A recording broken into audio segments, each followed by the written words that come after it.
السلام علیکم۔ Ms school and college کنڈل شاہی، آج ہم ایمز اسکول اینڈ کالج کنڈل شاہی میں آئے ہوئے ہیں۔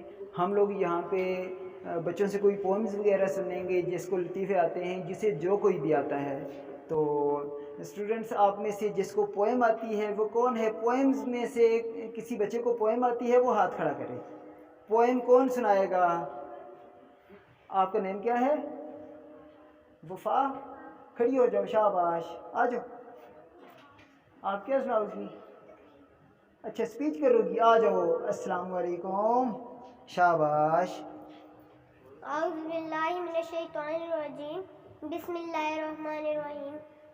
گزارش ہے عالی وقار، ایک گزارش ہے کہ آپ سب گواہ رہیے گا، کیونکہ ممکن ہے کسی روز، کسی لمحے، کسی مقام پر میرا بھی لہو بہایا جائے گا، کیونکہ اس دھرتی پر اکثر حق پر آواز اٹھانے والوں کے گلے گھونٹ دیے جاتے ہیں، ان کی زبانیں کاٹتی جاتی ہیں، ان کے لہو بہاتے ہیں، اور جب ان کا گلا گھونٹنے والوں کے ساتھ انصاف ہوگا اس کو خبر نہ ہوگی، مگر آپ عالی وقار گواہ رہیے گا کہ یہ میرا لہو تھا جو بولا تھا، یہ میرا لہو تھا جس نے مجھے انصاف دلوایا تھا۔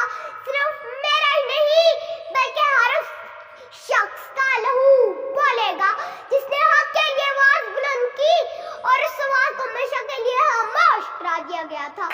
زخم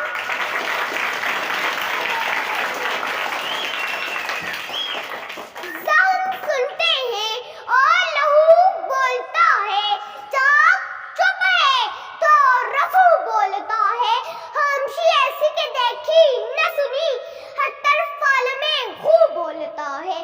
جی ہاں، عالی وقار لہو بولتا بھی ہے، پھر چاہے وہ لہو میرا ہو یا مشعل خان کا یا صافیہ صدیقی کا، سے زندان میں مسلسل تشدد کا نشانہ بنایا گیا تھا۔ کاش بوڑھے باپ کا جیسی بیٹی کی ڈولی اٹھنے سے پہلے اس کے بتا نہ دینے پر جنازہ اٹھ گیا، یا ان دو معصوم بھائیوں کو جنہیں نہ حق لیاری کی سڑکوں پر گھسیٹتے ہوئے گولیوں کا نشانہ بنایا گیا تھا۔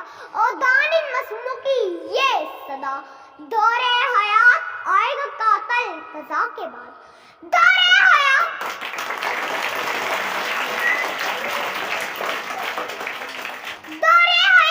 آئے گا قاتل قضا کے بعد، ہے ابتدا ہماری تیری انتہا کے بعد، ہے ابتدا ہماری تیری انتہا کے بعد۔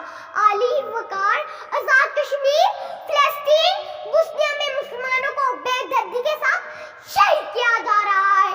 بیت المقدس سے لے کر آزاد کشمیر کی چٹانوں تک لہو میں رنگے ہوئے معصوم بچے، اور فلسطین کی سڑکوں پر نامولود بچوں کے جسم چیخ چیخ کر کہتے ہیں، رہے گی سادہ کتاب کب تک، کبھی تو آواز باب ہوگا۔